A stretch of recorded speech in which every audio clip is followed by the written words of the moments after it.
warahmatullahi wabarakatuh. Alhamdulillahi rabbil alamin, wassalatu wassalamu ala asyrafil anbiya wal mursalin, nahmaduhu wa nasta'inu wa nastaghfiruh. Fa inna asdaqal hadits kitabullah wa khairal hadi hadi Muhammadin sallallahu alaihi wasallam wa syarrul umuri muhdatsatuha wa kullu muhdatsatin bid'ah wa kullu bid'atin dhalalah wa kullu dhalalatin fin-nar. وقال رب اشرح لي صدري ويسر لي أمري واحلل عقدة من لساني يفقهوا قولي.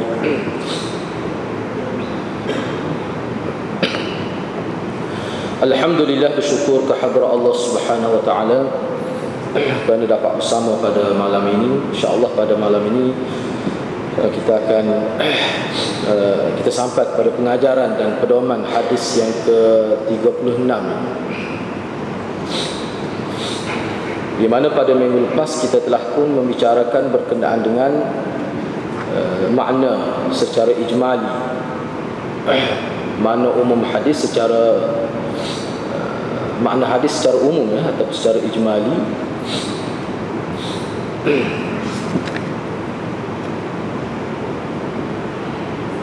Cuma sebelum itulah, kerana pengajaran dan pedoman yang saya sempat tulis ini, dia ada lebih ke 12 pengajaran dan pedoman. Cuma sebelum itu saya nak sentuh sedikit lagi.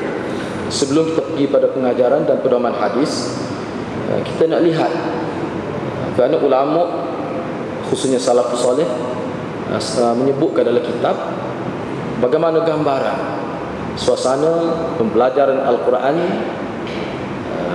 dalam konteks hadis ni lah.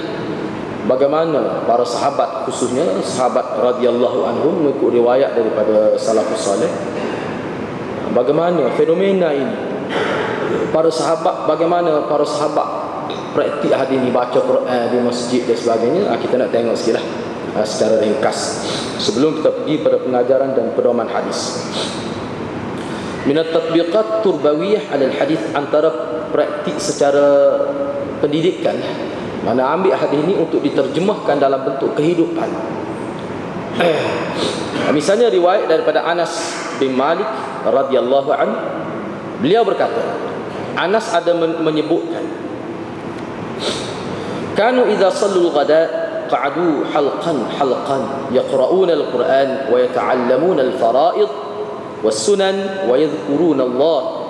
Mengikut Anas bin Malik, praktik di zaman sahabat dalam konteks maknanya pengamalan, pembacaan, muzakarah Al-Quran di masjid ini, yang mana Anas kata menjadi kebiasaan para sahabat radhiyallahu anhum apabila mereka selesai salat subuh pada waktu pagi, mereka akan duduk membentuk satu kumpulan di dalam masjid Nabi sallallahu alaihi wasallam.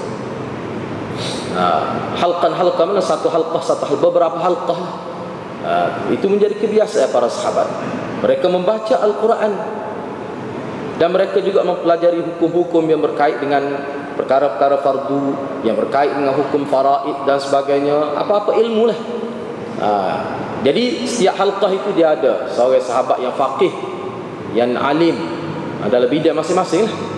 Dan mereka juga mempelajari sunnah-sunnah, yakni pakak-pakak tanya, bermuzakarah tentang hadis-hadis Nabi. Sebab sahabat ni bukan semuanya tahu hadis Nabi. Sebab kadang-kadang berlaku hadis itu, wurud hadis itu mereka tidak ada. Ketika wurud hadis itu mereka tidak ada. Jadi bukan semua sahabat tahu hadis Nabi, tidak.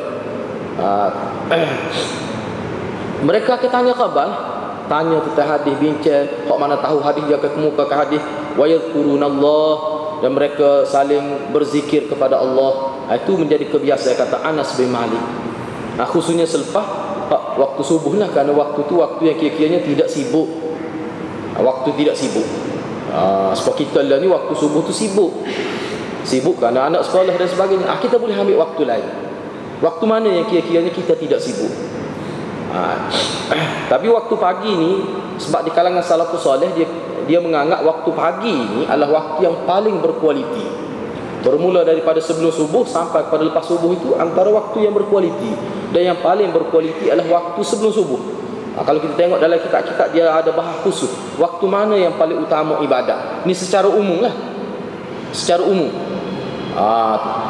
Kalau secara individu, mungkin setengah-setengah tu tak dapat nak menepati waktu itu kerana sebab-sebab tertentu. Sebab itulah ulama sebut secara umum. Tapi secara individu, waktu itu dia bergantung kepada seseorang itu. Setengah orang mungkin dia rasa tenang selepas asar, setengah orang itu selepas maghrib. Ikutlah waktu mana, tetapi peluang itu mesti diambil. Jadi berdasar pada kenyataan Anas ini menjadi kebiasaan para sahabat. Mereka mengutamakan ibadat baca Quran, muzakarah tentang Quran dan sebagainya pada waktu pagi selepas salat subuh itu. Mereka membentuk halqah-halqah dalam masjid itu. Tapi kena ingatlah, disiplin dia seperti yang disebut oleh ulama, mana sahabat ni dia tengok kalau sekiranya ada orang semaya, dia akan perlahankan suara dia. Kalau dia baca Quran pun, dia perlahankan suara dia bila dia tengok ada orang semaya dan sebagainya. Itu antara disiplin yang perlu kita patuhi. Ada juga disebut Auza'i pernah ditanya. Auza'i pernah ditanya tentang pembelajaran selepas semaya subuh. Wasu'ila al-Auza'i 'anid dirasah ba'da salati subh. Auza'i pernah ditanya tentang dirasah, mana belajar khususnya Quran lah selepas waktu subuh. Dia kata Hassan bin Atiyah telah menceritakan kepada saya. Kata Auza'i, orang yang mula-mula membicarakan ilmu di masjid Damsyik ialah Hisham bin Ismail al-Makhzumi di zaman khilafah Abdul Malik bin Marwan. Selepas tu orang lain pun jadi ikut dia. Dan dengan sanadnya daripada Sa'id bin Abdul Aziz dan Ibrahim bin Sulaiman, bahawa Sa'id bin Abdul Aziz dan Ibrahim bin Sulaiman kedua-duanya mengajar Al-Quran selepas waktu subuh. Jadi Sa'id dan Ibrahim, dia mengajar Quran, dia belajar dan mengajar Quran. Tapi dia ni mengajarlah, dia mengajar Quran selepas waktu subuh di masjid yang dihadiri oleh Al-Auza'i. Auza'i tak kata apalah, boleh. Jadi ayatnya fenomena itu berlaku. Tapi kena ingatlah, bila kita mari di masjid, walaupun dalam halqah ilmu, dia kena ada disiplin dia. Selepas ni lah kita tengok selepas ni. Ada disebut juga kata hir. Dia kata hir, ada orang sebutlah kata hir, kata mana hir, dia lihat ahli Damsyik, penduduk Damsyik dan penduduk Hims dan juga penduduk Mekah dan juga penduduk Basrah. Mereka berhimpun selepas waktu subuh, lepas mai subuh mereka berhimpun dalam bentuk jamaah untuk membaca Al-Quran. Itu macam jadi budaya. Tetapi penduduk Syam, mereka membaca Al-Quran dalam bentuk jemaah. Baca ramai-ramai dengan suara yang tinggi. Misalnya seperti kita dalam masjid ini pakat baca Quran dalam satu surah. Yaqra'una al-Qur'ana kulluhum jumlatan min suratin wahidah bi aswatin 'aliyah. Dia pakat baca Quran ramai-ramai, baca surah yang sama dengan suara yang tinggi. Ada ahlu Syam buat gitu. Tak apalah, kita tengok bagaimana komentar ni. Sebab dia awak mari ke surah ni, lepas tu dia awak mari komentar daripada Imam Malik, bagaimana Imam Malik melihat perkara ini. Kita tengoklah. Mana kita setuju tak setuju itu bab lain lah. Cuma ni pandangan ulama. Manakala Ahlul Basrah pula dan Ahlul Makkah, penduduk Basrah dan penduduk Makkah, mereka berhimpun beramai-ramai. Lalu salah seorang dari kalangan mereka membaca 10 ayat dari mana-mana ayat Al-Quran. Wan nas yunsitu, orang ramai diam mendengarnya.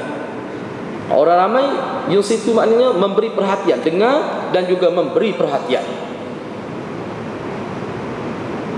Kemudian dia akan baca 10 ayat yang lain pula sehingga selesai. Gitu. Dia gini. Mula-mula sore dia latih sore. Sebab pak kita ni kan ada buat gitu kan. Sebab kita tadarus, ada juga tadarus pak kita bulan Ramadan, dia buat gitu. Sore baca 10 ayat pakat dengar. Lepas tu ikut ramai-ramai lah. Ada juga buat gitu. Kalau pak kita ni satu ayat, lepas tu ikut. Lepas tu mukri itu baca satu ayat, pada yang lain ikut. Ni tak ni. Dia baca 10 ayat yang lengkap, kemudian diikuti oleh jemaah. Jemaah pun baca sampai selesai 10 ayat. Jadi mukri akan baca 10 ayat lain pula dan diikuti oleh orang lain. Kalau kita lihat sini, fenomena ini ada berbeza. Ada berbeza. Jadi saya sebut sekali lagi, penduduk Damsyik, Hims dan penduduk Mekah, begitu juga penduduk Basrah, mereka baca Quran selepas waktu subuh. Okey, gitu sebut secara umum. Tetapi penduduk Syam, cara dia baca Quran selepas waktu subuh dalam halqah yang besar, dalam bentuk jamaah, dengan cara masing-masing membaca satu surah yang sama dengan suara yang tinggi, seperti mana yang berlaku tempat kita ni baca Yasin. Itulah malam Jumaat ke baca ramai-ramai. Ini penduduk Syam ada yang buat begitu. Adapun penduduk Basrah dan penduduk Mekah, mereka berhimpun, tetapi seorang yang baca, kita panggil mukri. Seorang yang baca, qari itu seorang, dia baca 10 ayat, orang lain dengar. Selepas cukup 10 ayat, selesai 10 ayat, maka diikuti oleh jamaah. Ada ulama sebut, ada ulama kata tak apa, molek belaka tu boleh belaka. Tetapi waqad ankara Malik dzalika ala ahli Syam. Dalam banyak-banyak bentuk ini, beberapa bentuk ni, Imam Malik dia rasa tidak senang dengan cara yang diamalkan oleh penduduk Syam. Imam Malik kata penduduk Syam ini dia rasa tidak senang, tak sedap lah. Mana baca, masing-masing baca satu surah dengan suara yang lantang, bi aswatin aliyah, dalam masjid. Ni dalam masjid ni. Dalam masjid. Imam Malik tak senang hati. Bahkan Imam Malik tolak. Imam Malik kata tak boleh baca tu. Imam Malik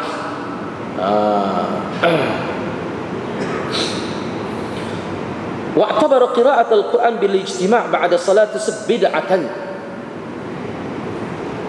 Mengikut Imam Malik, pandangan dia. Imam Malik menganggap membaca Al-Quran secara berjamaah selepas salat subuh dengan suara yang tinggi secara jamaah ramai-ramai itu adalah bid'ah, kata Imam Malik. Imam Malik tak setuju. Dia ada alasan dia. Apa dia tak setuju, kita tengoklah.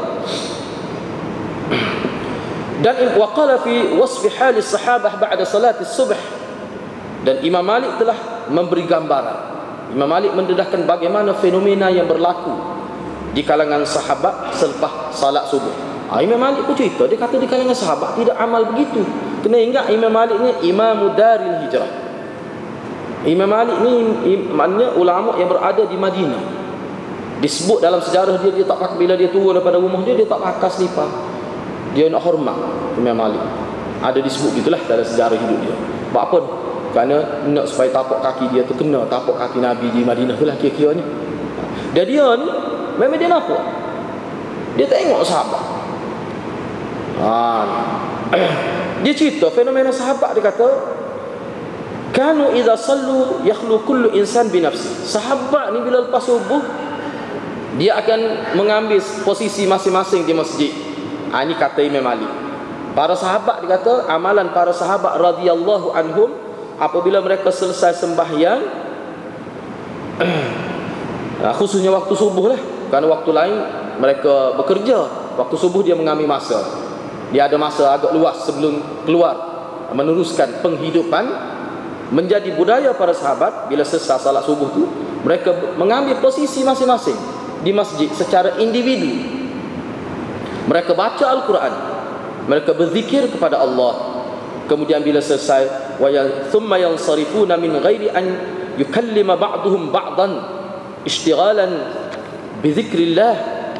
Kemudian sahabat bila mana-mana sahabat yang selesai baca Quran, selesai berzikir, mereka akan berlalu pergi tanpa bercakap dengan sesiapa pun. Tu tengok disiplin dia. Bila dia selesai baca Quran, selesai zikir, dia tubik senyap-senyap. Kenapa tubik senyap-senyap? Keluar senyap-senyap tu ishtighalan bi dzikrillah. Kerana bila dia keluar pun dia sibuk lagi dia berzikir. Bila dia keluar sibuk dia berzikir, yang keluar dia malah dia tidak mahu mengganggu sahabat-sahabat lain yang sedang berzikir di masjid. Keluar pun dalam keadaan senyap-senyap. Tu sebab tu ulama kata bila kita masuk dalam masjid, dia tidak berapa sesuai kita beri salam. Masuk senyap-senyap dalam masjid, itu cara dia. Dalam kita ada disebut. Dia beri salam ni dia ada kaedah dia jugalah. Misalnya kita duduk tengah halaqah ilmu ni, kalau kita masuk tak payah bagi salam. Seperti mana kita bagi salam biasa itulah. Kita duduk masuk dalam keadaan menyelinap senyap gitu. Itu lebih baik mengikut ulama. Kenapa? Kerana tidak mahu mengganggu. Sebab masjid ni tempat khusus ibadat. Jadi bila kita masuk pun masuk dengan cara yang penuh tertib. Kena jaga.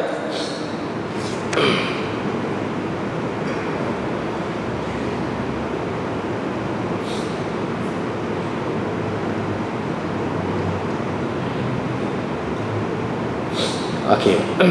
Itu antara disebut oleh Imam Malik lah. Walaupun ada setengah-setengah ulama lain kata tak apa. Tetapi hukum mana pun kalau kata tak apa tu, tidaklah dikata hak tu yang moleknya. Molek baca sendirilah. Jadi sebab kalau kita buat dengan ketetapan ramai, kalau kita ramai lah ulama yang tidak setuju. Sebagai contoh lah misalnya malam Jumaat. Kalau kita baca Yasin semua misalnya, tak boleh ke baca Yasin? Boleh. Apa tak boleh? Hingga ayat Quran. Tetapi dalam hadis-hadis sebut Nabi baca juga surah lain, misalnya suratul Kahfi, itu antara yang lebih kuat juga, lebih kuat lagi.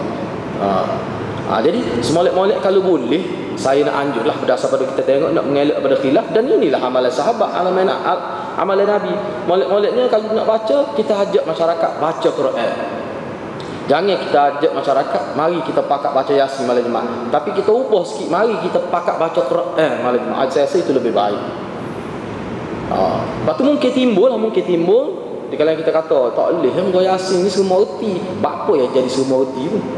Apakah Quran ni mesti kena erti Yasin saja? Patut lain lah ke mana? Jadi cara tu tak kena tu. Sepatut kita kena latih umat Islam biar erti semua ayat Quran. Lepas tu dia tak erti ni Yasin dulu, bukan erti selalu juga. Sebelum erti dia tak erti dulu, tapi apa jadi erti? Sebab penumpuan masyarakat kepada Yasin. Saya sendiri dari segi pengalaman pernah ada orang mari nak belajar. Semasa saya mengajar Quran dulu lah, masa saya belajar dulu, saya ada terlibat kelas Quran. Ada khusus lah beberapa orang mari, Ustaz saya ni mari nak belajar Yasin dengan Ustaz. Dia kata gitu. Dia mari kelas Quran, dia kata mari saya nak belajar Yasin dengan Ustaz. Saya kata saya tak pandai nak ajar Yasin saja. Kalau nak mengaji Quran boleh. Ginilah ngaji semua lah supaya Nabi suruh. Dia kata lambat, tak apa lambat. Hak tu sebenarnya molek. Jadi saya kata saya tak sahaja Yasin saja. Sebab kita nak buat satu pahaman tu kan tidak jadi tak reti apa satu. Reti hak tu saja tak kena. Semolek-moleknya kita sebut pada ahli jemaah kita, okey, bulan ni kita nak baca suratul Kahfi. 4 kali biar reti. Kita nak baca siapa pun kita reti suratul Kahfi. Ikutlah berapa kali pun. Kira lah lagu mana pun. Hak kata tak erti dia kadang-kadang masuk universiti. Hak kata tak erti ni, ilmu lain erti belaka. Tengok tu sikap tu sebenarnya ajaran tu kan. Dia kena ajar molek pada masyarakat biar serupa Nabi. Kita kena tengok Nabi. Begitu cara dia. Bulan ni tak okeylah sebulan tu dah. Sebulan tak boleh nak baca suratul Kahfi. Seingat suratul Kahfi bulan depan Imam Ijtihad pula. Okey, bulan seterusnya kita nak baca surah mana pula. Ikutlah surah-surah. Kita pilih lah. Pilih surah-surah yang jangan pilih tiwal selalu. Pilih sederhana, surah yang sederhana. Kita ajar masyarakat begitu. Saya rasa 10 tahun habis Quran. Walaupun baca sekali seminggu, dia akan ada semangat untuk bertanggungjawab untuk belajar. Sebab kalau kita ajar gitu kan, jadi masyarakat ni tidak nampak posisi dalam agama yang sebenarnya. Dia tak nampak. Aku sekali Yasin saja. Jadi banyaklah benda-benda. Ya benda tu usaha tu ada dah. Cuma kita ubah sikit saja. Kita ajak pakat baca Quran. Lebih baik lagi bagi saya lah. Lebih baik lagi. Kalau tidak dia jadi Quran saja, tapi Yasin saja, tak kena tu. Memang terang tak kena. Akhir sekali umat Islam mati dah kat ada Yasin yang dia erti. Itu saya rasa itu tak kena. Jadi hak duk buat dah tu molek lah. Cuma kita buat satu anjakan, suatu peralihan sesuai dengan kita baru masuk di awal hijrah ini. Kita buat perubahan, anjakan. Orang lain panggil anjakan paradigma. Kita buat perubahan. Saya rasa lebih baik. Kalau tidak tak ada makna kita duk sambut hijrah, tak ada makna. Duduk main takut tolong. Tak ada perubahan. Kalau tahun lepas tak erti nak semayang mayat, lepas ke tahun ni tak erti pula semayang mayat. Tak payah sambut hijrah lagu tu. Tak payah sambut. Buat malu pada Nabi sallallahu alaihi wasallam. Jadi bagaimana kita nak ajak masyarakat tu? Itu cara dia. Kita cuba buat gitu. Kita latih masyarakat bertanggungjawab. Akhir sekali masyarakat akan jadi satu peringkat. Bila arus ini membentuk suasana lagu tu, arus jadi arus perdana lah kita kata. Maka masyarakat dia akan terikut dengan cara tu. Itu cara yang terbaik. Cubalah buat gitu. Jadi jangan membebankan masyarakat, pilihlah surah-surah yang ringan dulu. Gitu. Saya rasa itu cara yang lebih baik. Kalau tidak jadi tak setuh lah surah lain. Tak setuh surah lain. Lumayan hak tu ya. Seolah-olah surah lain ni tak ada kelebihannya. Padahal sebut satu Quran tu kalam Allah belakang. Ada kelebihan belakang.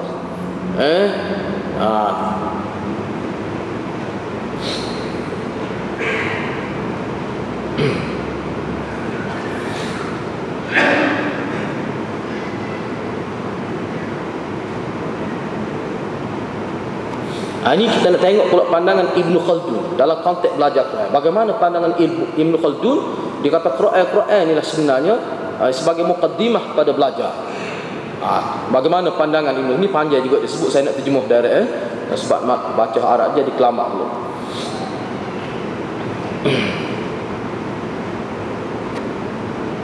Kata Ibn Khaldun, asal belajar. Bila kata belajar dalam istilah tuntut kita belajar apa yang asalnya? Banyak ayat Quran, hadis Nabi sebut kita ni wajib belajar. Dituntut kita supaya belajar. Apa pelajaran yang mula-mula yang mesti kita belajar? Kena tahu asalnya. Sebelum kita nak belajar mana-mana ilmu, umat Islam ni ilmu asas, orang panggil ilmu teras, hak mula-mula sekali. Dia kata ittifaq ulama bahawa Quran adalah merupakan ilmu yang pertama yang mendahului ilmu-ilmu lain. Paling asasnya dia kena ajar Quran, pandai baca Quran sampai khatam 30 juzuk itu. Itu yang utama sekali. Bahkan mengikut Ibn Khaldun, jikalau umat Islam memberi penekanan pada pembelajaran Al-Quran dengan cara yang sistematik, sebenarnya sama ada dia tahu makna ataupun tidak tahu makna, sebenarnya dia menghasilkan maksud ilmu sebenar, iaitu malakat. Dia akan lahir suatu nilai dalam diri umat Islam. Umat Islam akan berasa saya dengan agama. Itu kesal Quran. Kena yakin itu Quran itu begitu sifat dia. Sebab kita ni bukan semua kita reti makna Quran tu, tapi bila kita baca dia memberi satu malakah, satu power kita kata, satu kuasa, satu nilai, satu keyakinan, satu tenaga dari diri kita. Jadi umat Islam sekarang ni mengikut Ibn Khaldun, dia lupa tu. Dia kejar ilmu lain, dia lupa ilmu Al-Quran, menyebabkan tidak ada satu malakah, satu tenaga dalam jiwa umat Islam. Itu sebenarnya kelemahan umat Islam. Akhir sekali dia tidak ada satu identiti diri dia, seperti mana identiti yang wujud dalam diri sahabat, hasil daripada baca Quran. Kerana Imam Suyuti sebut dalam kitab dia Al-amru bil ittiba' tu wan nahyu anil ibtida' tu, sahabat ni memang zikir dia Quran. Saya duk tengok beberapa buah kitab, nak tengok bagaimana penghayatan sahabat tentang zikir ni. Umumnya dalam bahasa salafus salih, bila kata zikir maknanya Al-Quran. Itu makna asal dia. Misalnya Sayyidina Umar pernah minta Abu Musa Al-Asy'ari dan beberapa orang sahabat lain, apa yang dia guna bila suruh baca Quran, Sayyidina Umar nak dengar.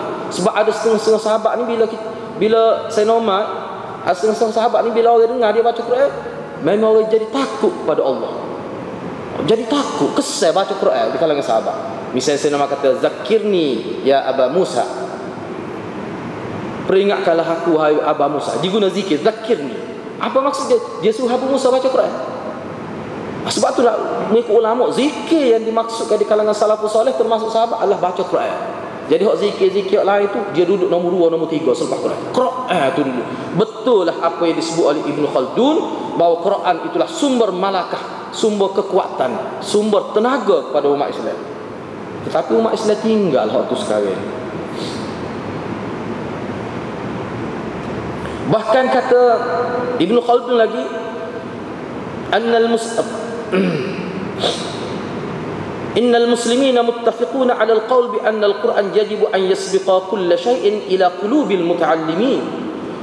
Ittifaq, sepakat orang Islam bahawa Quran itu wajib mendahului ilmu-ilmu lain yang meresap masuk dalam jiwa pelajar. Mesti sebelum dia diresapi ilmu-ilmu lain, maknanya sebelum guru ilmu lain, kena pasti dulu pelajar-pelajar itu meresap ilmu Al-Quran, baca Quran itu sendiri. Mesti mana kalau boleh lah, selepas daripada ini kita nak tengok guru-guru di sekolah tu dia panggil pelajar masuk bilik guru. Nah, masuk bilik guru besar lah. Kenapa kenapa tak baca Quran? Kenapa kan? Sekarang ni kita tengok kalau masuk bilik guru ni kerana tak lulus matematik, tak lulus sains. Tu dipanggil ibu bapa. Tak lulus mata pelajaran asas tu. Tetapi anak tak semaya, jaranglah dipanggil. Ada juga mungkinnya. Kalau anak tak boleh baca Quran dekat tahun ni tu, nak pindah ke sekolah menengah tu, wallahu a'lam. Sebab saya sendiri pun kadang-kadang pergi juga sekolah panggil, tapi tak pernah dipanggil kerana pergi Quran ke, kerana anak tak semaya ke, mana tidak diberi penekanan. Jadi kita harap umat Islam sebenarnya kita ubah sikit cara tanpa mengorbankan hak mata pelajaran asas tu. Hak tu penting juga kita jaga tu, tapi kita tujuan apa? Kita nak hantar suatu isyarat yang jelas kepada anak kita. Quran inilah sebenarnya identiti orang Islam.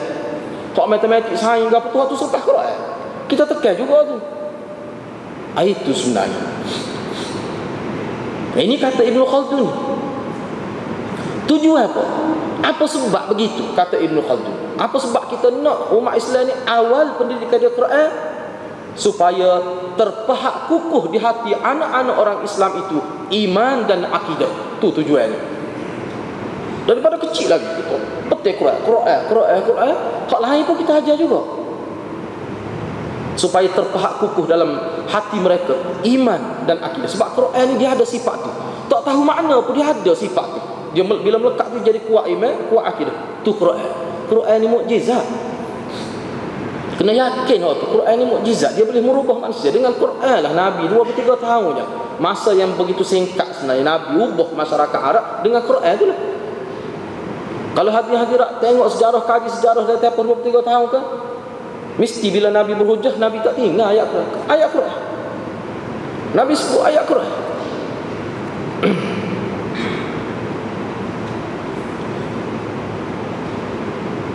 Sebab tu setengah-setengah ulama dia kata bila kita berhujah dengan orang kafir, betul lah kita kena guna mantik, guna falsafah, guna kecerdikan minat, tapi tak boleh tinggal ayat Quran. Jadi setengah ulama dia tak setuju kalau kita kata kita nak berdakwah dengan kafir, kita baca Quran pun dia reti apa? Bukan dia terima apa Quran. Tak, tetap dia kena baca. Dia kena sebut juga Quran tu mengikut ulama. Dia kena sebut juga. Betul lah dia tak terima, dia terima Quran kerana dia tidak Islam. Tetapi kita sebagai orang Islam ni bila nak pamerkan, nak dakwah orang kafir, dalam banyak-banyak ucapan kita mesti kita sebut ayat Quran. Di situ dia ada keberkatan. Mengikut setengah-setengah ulama. Jangan kita mengambil sikap dia orang kafir. Kita guna mantik semata-mata. Kita guna kecerdasan minda semata-mata. Bui kepahaman dari segi logikal semata-mata. Tidak. Hak tu memang diterima, tetapi Quran mesti dibaca. Bahkan Ibn Khaldun menyebutkan lagi, pemantapan Al-Quran ini dia bermula semenjak kecil lagi. Semenjak kecil. Kerana apa? Ibn Khaldun kita kena tahu dia ni tokoh masyarakat, relevan sampai ke hari ini pandangnya dia. Ni Ibn Khaldun ini. Kenapa dia kata wajib umat Islam khususnya ibu bapa memberi penekanan tentang Quran seawal usia? Kerana ketika kecil itulah sebenarnya anak-anak dia melekat sesuatu dalam diri dia. Hak ni tepat sebenarnya. Kerana kalau kita tengok buku pendidikan, sama ada buku pendidikan kanak-kanak lah, dia buku pendidikan kanak-kanak, kalau kita tengok dalam versi barat ataupun dalam versi umat Islam, misalnya Yusuf Qaradawi ada tulis juga buku berkenaan dengan psikologi kanak-kanak misalnya. Rupanya kanak-kanak ni ketika dia kecil, apa yang berlaku di sekitar dia, apa saja kata-kata ibu bapa, ucapan ibu bapa, tindakan ibu bapa, bahasa yang digunakan oleh ibu bapa, sebenarnya perkara itulah persekitaran dia ketika dia kecil. Yang disebut oleh Dr. Abdullah Nasir Unwan itu bawah pada sinul murahaqah dia panggil dalam istilah dia. Bawah pada 10 tahun tu dia kira waktu budak-budak ni seperti mesin fotostat lah. Tu bawah pada. Bila sampai 10 tahun dia panggil sinul murahaqah dalam istilahnya, iaitu zaman peralihan. Pada waktu tu kanak-kanak dia sudah mencari satu nilai, satu benda baru. Kita panggil cari identiti, itulah biasa orang sebut lah. Bawah pada tu budak, dia tak pandai nak cari. Dia tengok apa yang ada di hadapan dia. Kanak-kanak. Apa yang saya nak sebut dia mengikut kajian ini diterima sepakat oleh pendidikan barat dan pendidikan dalam Islam. Bawah pada 10 tahun itu, segala apa yang dia lihat, yang dia terima semasa umur tu, dia akan hilang bila sampai sinul murahaqah, bila dia sampai bulughh, dia akan hilang di ketika remaja. Pengamat tadi 10 tahun ke bawah dia mari pula ketika umur 20 lebih. Ketika umur 21 ke atas dia mari pula. Dia berlaku pengulangan. Ini ulama Islam pun terima. Orang barat pun terima proses roda dalam minda manusia itu. Sebab tu kita tengok setengah budak-budak, kita tengok ni mengikut kajian lah yang saya baca dalam buku. Kenapa setengah-setengah remaja itu teruklah ketika remaja ketika belasan tahun, tapi setengah-setengah tu bila masuk umur 21 tahun ke atas dia kembali baik. Ada sebahagiannya teruk terus kekal dalam keadaan yang tidak terkawal. Antara kajian dia buat, mana pula kanak-kanak yang mana ketika umur 21 ke atas yang kita sebut sebagai belia lah, kita kira hidup dia terkawal dalam keadaan baik. Dia sebenarnya kalau kita buat kajian, zaman kanak-kanak dia adalah zaman keemasan. Zaman kanak-kanak dia.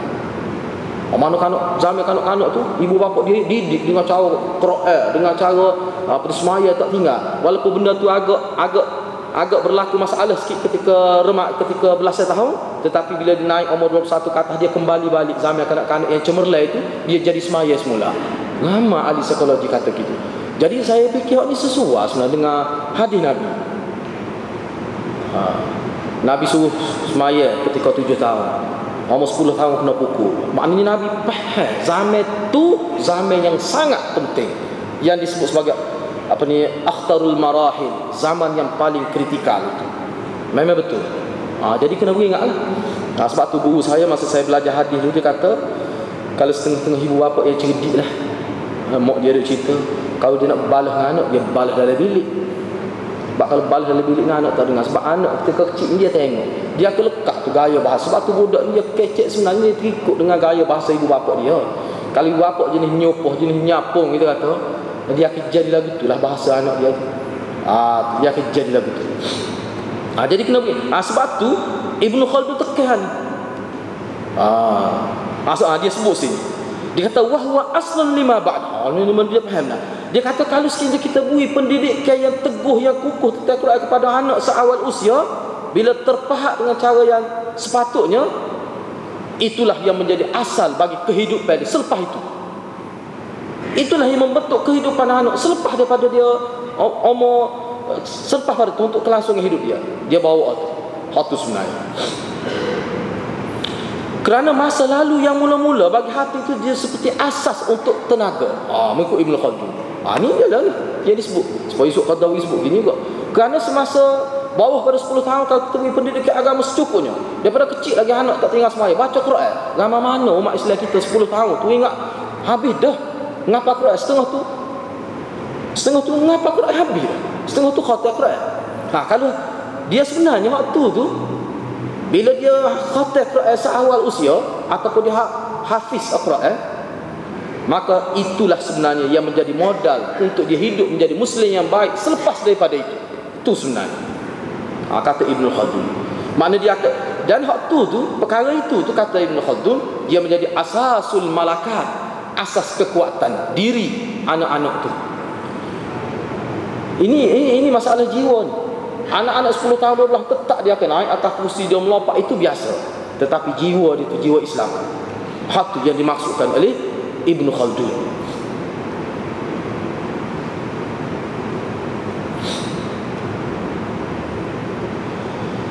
Jadi membentuk anak-anak dengan asas Al-Quran ini Dia menjadi satu hal, satu keadaan yang membentuk kehidupan anak di masa akhirat. Ini bahasa yang digunakan oleh Ibn Khaldun. Maknanya bila kita tekan anak kita dengan Quran, dengan semaya dan sebagainya ketika seawal usia itu, ketika dia kecil lagi, sebenarnya kita telah membina satu platform yang sangat kukuh untuk anak kita membawa hidup dia meredah, kita kata kehidupan yang lebih mencabar, seolah-olah begitu lah. Apa yang disebut oleh Ibn Khaldun. Siapa dia sebut sini? Ibn Khaldun sebut ni. Dia kata wa qad ikhtalafa madahibul amsar al-islamiyah fi turuq ta'limil waladan ala arba'ati madahib. Mengikut Ibn Khaldun, ulama-ulama semasa nizamnya dia sebut, mereka telah berselisih pendapat dalam konteks mengajar anak-anak kepada empat aliran besar. Yang pertama, aliran Ahlul Maghrib, mereka kata, mereka sebut ketika kanak-kanak, kita setuju tak setuju itu bab lain. Tapi nak ayat kepentingan umat, kepentingan Al-Quran mengikut ulama, misalnya mengikut ulama Ahlul Maghrib, mereka kata al-iqtisaru ala ta'limil Quran. Ketika anak-anak kecil sebelum sampai sinul murahaqah, antara kita kata bawah pada 9 tahun atau bawah pada 10 tahun tu, memadai anak-anak kita ajar Quran saja. Quran ni bukan sekadar baca Quran. Dalam konteks ni ikhtisar ala ta'limil Quran, ajar Quran, suruh dia menghafal Quran. 10 tahun pada waktu tak ajar lain pun tak apa. Ini sebahagian, ini mazhab pertama, Ahlul Maghrib. Jadi kita ajar Quran sehingga hatta al-bulugh bal wasinna syabab. Kita ajar Quran kepada anak kita sampai dia cukup umur. Berapa cukup umur lelaki ni? Ikutlah sampai situ. Lepas tu baru kita ajar ilmu lain. Ini ada satu pendapat ulama. Sebab apa? Kita nak anak kita membesar tu dengan Al-Quran. Ni nak dia kalau ikut ni kan, anak dia tidak tertinggal ilmu agama. Bukan kita tidak mahu bui ilmu lain ke anak ni dah. Balik dia kita tak umur 12 tahun. Daripada ketika dia umur 2 tahun dia boleh nego, kita ajar Quran. 10 tahun ajar Quran. Sampai mereka dia khatam Quran. Bila dia balik, baru start kita bagi ilmu lain pada dia. Ini pendapat Ahlul Maghrib, kata Ibn Khaldun. Wa Ahlul Ifriqiyah, ulama yang terdiri daripada penduduk Afrika, kawasan Afrika lah, termasuk Basrah dan sebagainya. Mereka sebut selain daripada, mereka setuju dengan pendapat mazhab Ahlul Andalus yang kedua. Ini dia susun gini. Yang kedua, mazhab Ahlul Andalus. Mengikut ulama di Andalusia, dia kata yukhlituna ma'ah. Mereka campur juga pendidikan lain dengan Al-Quran. Tapi Al-Quran itu asas. Subjek teras adalah Al-Quran. Subjek-subjek lain sebagai subjek sokongan sahaja yang tidak diberi penekanan seperti Al-Quran. Ini kata ulama di Andalusia. Kita ajar riwayat syair. Tujuan apa? Nak memperkukuhkan bahasa Arab kerana dia membantu memahami Al-Quran. Dan kita mengajar ilmu-ilmu bahasa Arab, tajwid, cara tulisan Arab, dan insya' menulis Arab. Tu zaman sebelum balik sepatutnya kena ajar tu. Ini mengikut ulama dalam Afrika. Tapi Quran tak boleh tinggal. Kalau lain, kalau kita perhati ilmu-ilmu lain yang dicampur, yang digandengkan dengan ilmu Al-Quran itu adalah sebenarnya ilmu bahasa Arab. Dia membantu mengukuhkan Al-Quran itu. Yang ketiga, mengikut ulama yang terdiri dari kalangan penduduk Afrika lah, tadi Andalusia, mereka tambah lagi, kena ajar ketika kecil lagi kanak-kanak ni hadis Nabi SAW. Jadi ulama di Afrika setuju dengan ulama Andalusia, cuma dia kata tambah selagi kita ajar hadis-hadis yang ringan, yang mudah difahami oleh anak. Kena ada, biar dia tahu selain Quran ada lagi hadis Nabi. Nabi inilah yang bawa Quran ni. Jadi hak lahir daripada Nabi orang panggil hadis, hak lahir daripada Allah orang panggil Quran. Itu asas akidah. Yang keempat, aliran yang keempat, iaitu Ahlul Masyriq, yakni penduduk di bahagian timur. Mereka campur-campur ilmu-ilmu lain dengan Al-Quran itu. Ilmu-ilmu lain dicampur belaka. Yang sesuai lah. Tetapi kok mana pun pak mazhab ini sepakat mesti Quran dulu. Jangan tinggal tu. Jangan tinggal tu. Sebab tu saya amat setuju lah dalam pendidikan sekarang, sekolah-sekolah kalau dibuat di setengah universiti kan, setahun kena ingat Quran 3 juzuk. Tu molek lah tu. Kerana sudah ketinggalan lama, nak buat sekaligus yang disebut oleh ulama ni payah dah terlanjur jauh dah. Kita mulalah, kita fikirlah pendekatan tu biar dekat dengan cara ulama. Tetapi kalau kita nak bermula daripada awal, kena bermula daripada kanak-kanak ni. Dia bila terlepas jauh pergi daripada kat universiti, molek kita buat tahun pertama kena ingat 1 juzuk Al-Quran. Tahun kedua kita molek. Sebab apa? Nak ajar Quran. Jadi ngapa Quran? Ingat Quran. Pengalaman saya di Kelantan, saya pernah jumpa seorang doktor. Dia perempuan, doktor perubatan. 10 juzuk yang ngapa Quran. Dia kecek saya lah. Sebab dia ingat kita ni guru tahfiz. Saya sebut dia, saya mengajar di sekolah tahfiz, tapi dia ingat saya guru tahfiz. Dia ni kata macam mana dia? Dia kecek-kecek ni rupanya dia 10 juzuk dia ngapa Quran. Kata ngapa masa mana tu? Dia kata dia ngapa Quran di klinik dia. Dia fotostat Quran. Jadi hari ni dia target mesti ingat soal muka surat. Jadi ada atas meja ni tu. Dia kata ingat dah, dia susun, tak ada kotak, dia fotostat sela-sela. Jadi kalau nanti pesakit lagi dia baca Quran. Ingat dia 10 juzuk. Dah ni saya rasa kalau dia mati, dia kata tak ingat apa Tuhan ke banyak kelebihan pada dia. Ingat. Ingat 10 juzuk lebih dah dia kata. Dia buat lagu tu. Jadi atas meja dia ada somos. Dia fotostat Quran.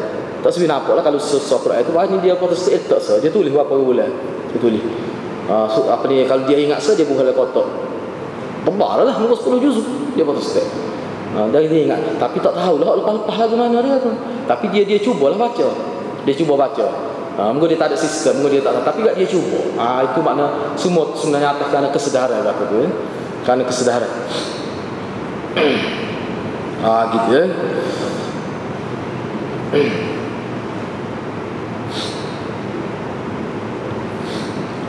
Kira rasanya setakat tu dah untuk malam ni. Pengajaran tu rasanya kena ambil semula. Tak ada malam ni kita insyaAllah memang hadapan. Sebenarnya ada lagi beberapa perkara lain nak sebut ni. Kita tengok molek lah pandangan salaf. Bagaimana salaf dalam konteks nak lihat dia sebenarnya ni kita nak sebut ni berkait dengan hadis ni lah. Misalnya bagaimana cara Abu Bakar beramal dengan hadis ni, cara Sayyidina Umar beramal dengan hadis ni. Ulama sebut kau. Misalnya di sini disebut. Saya nak ambil satu contoh yang terakhir.